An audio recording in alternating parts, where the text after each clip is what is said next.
It is September 7th, my grandmother's birthday, 1887, I think. Anyway, who actually had a lot to do with my musical interest. I've mentioned this before, but it's been a long time. She used to play ragtime stuff on the piano in our living room, and that's where I really, developed an appreciation for ragtime. Let's see, what were some of the ones she played?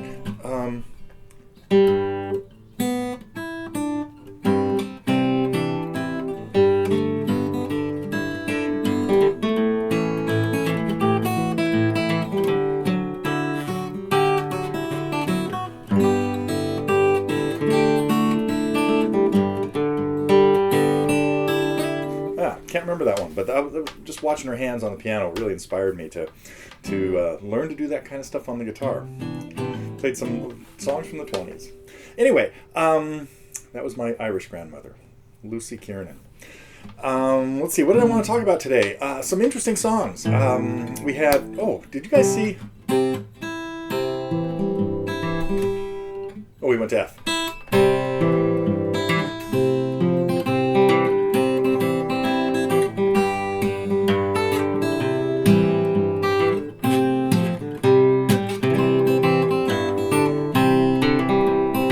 The way Max played Swing Low Sweet Chariot was really cool.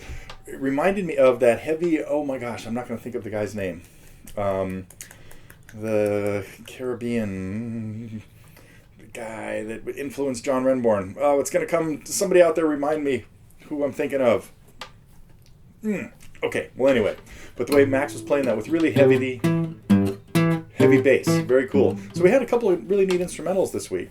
Actually, the whole week was instrumental. Now that I think about what Carol was doing with She Begs She More, a tune by Turlough O'Carolan from the, it's not ancient Irish, but a couple hundred years ago. Ancient, famous Irish harpist, and I should put a link up to this because one of my favorite albums of all time is John Renbourn's The Hermit from 1976, I think. And he has a great medley on there called Three Tunes by O'Carolan. Three Pieces by O'Carolan. Includes Lord Inchiquin, O'Carolan's Concerto, and the first one, name's going to escape me too. Yikes! I should plan these things out better and not wander off into the unknown. Anyway. So that was our new lessons for the week, and I want to tell you a little bit about Your Mother Should Know, because this is a song that I played many years ago, or messed around with, but had never really finalized an arrangement. And I mentioned in the lesson that Lynn and I were talking recently, and she asked if I had an arrangement of that, or that she'd been working on one. She even sent me the tab that she put out. So thanks for getting the ball rolling on that. And it turned out to be a cool thing to do a few different things, like I mentioned in the lesson. And instead of just going with the steady alternating bass, trying to get it a little bit more varied the way the Beatles did things. So, but I do want to talk a little bit about harmonics and how you can really play any note as a harmonic if you use artificial harmonics. You've seen Muriel do this. We see stuff like the way I would play harmonics to open up Bethina, and that's done again with your right hand, putting your index finger exactly 12 frets above whatever note you're fretting. If I wanted the F sharp, I'd press down here, I'd play F sharp down here, and I'd have this finger touch the 14th fret, and then I'd pluck it with my ring finger. Or you could use your thumb. But usually when I'm playing harmonics like that, I'm going to be playing bass notes at the same time.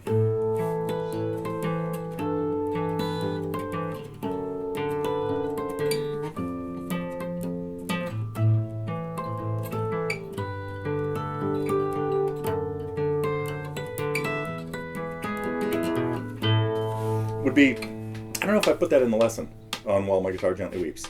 Probably did. I don't think I ever finished that lesson. Okay, quick little primer on harmonics.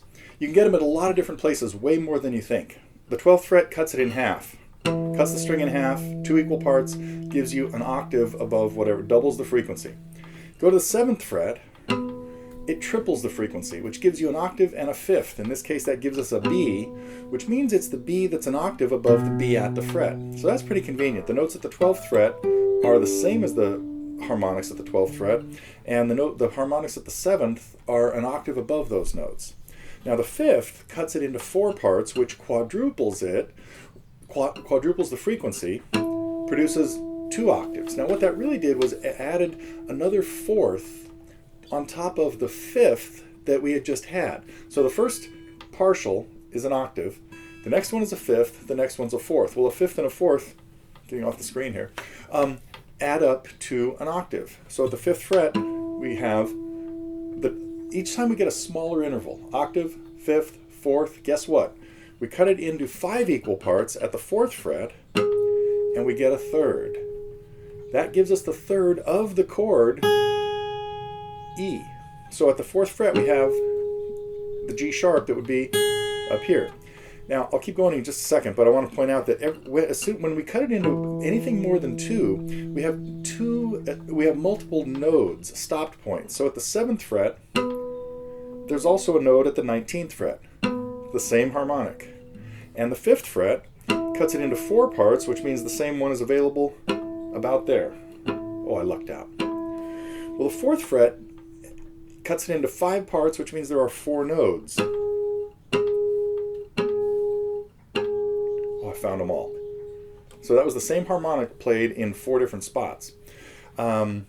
And that gave us a third. Well, the next harmonic, now we cut it into 6 parts, and that gives us an octave above the one at the 7th fret, because the 7th fret cuts it in thirds. Right here, a little above the 3rd fret, is where we get a 6th. Gives us an octave above the 5th. This is getting ridiculous, huh? Well, we cut it into 7 parts. That's a little behind the 3rd fret, and really badly out of tune, a useless note. It's a more than partial flatted 7th. But we go a little further, and we finally get another octave. It's really hard to get good tone out of that.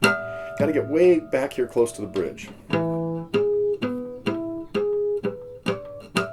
Okay, anyway, sorry about that little diversion into harmonics, but I hadn't talked about those for a long time. The big news this week is we've finalized plans for our guitar camps, and so if you haven't seen those videos, that message on the forum, we are going to be at Samaya in Amsterdam, July 25th through the 28th of 2019, and then 2 months later. So I had to make them a little further apart this time. It was a very, very busy summer with us, just coming back from Amsterdam and then getting ready to do our California camp. So the California camp has been moved to late September, starting on the 30th and into the first 4 days of October. So that'll be a Monday through Friday, starting on the 30th of September. A couple reasons. One is, believe it or not, the weather at the beach here in California is much nicer in September and October than it is in August. Everybody that's been to camp in August knows that it's sweatshirt weather. May still need sweatshirts in September, but we'll at least see the sun, I predict. I hope. And the Samaya one will start on Thursday night. We're hoping to get 10 to 15 people there and have a little bit more intimate camp with just me and Vanessa. So anyway, that info is out now. There is a discount available for Target members, so that's the best way to get save a little bit on it. At least on the California camp. The Samaya one we're making as inexpensive as possible, so we have no extra discounts on that. Anyway, so check out the links to those things. I'm gonna run through. I think I'm going to play the whole thing of Your Mother Should Know, because I'm going to try what I wanted to do in that lesson was encourage improvising. And so like by the time you get to the 3rd verse, you can almost just strum through the chords.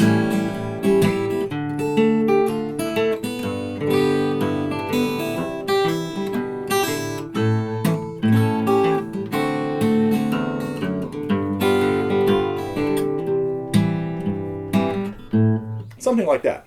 So, here we go. Let me see if I can get through this.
modified endings. Probably should have ended the way I did in the lesson with that bigger chord. But really fun song to play. I hope people I hope you got a chance to take a look at it, but should be cool.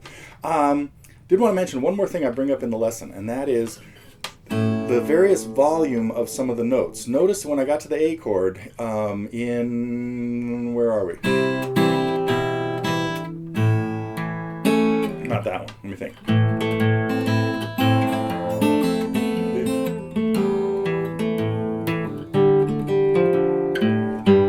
Yeah, it was that one. We want to hear the notes of the A chord, but very softly, so it doesn't blur the melody. Like, not like that. Keep that way in the background. Same thing here on this D7 chord. There's a melody note coming up here on the A that really needs to be not blurred by the C that played before it. If I pinch that note that really loud, here's what it should not sound like, both on the A chord and the D chord.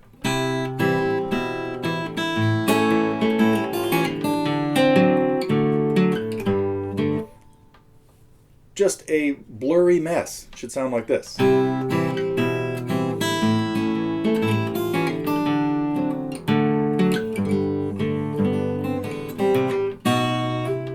So, just some thoughts on playing technique and arranging, and I hope that helps anybody who's working on the song, but also stuff you can carry over into some other tunes.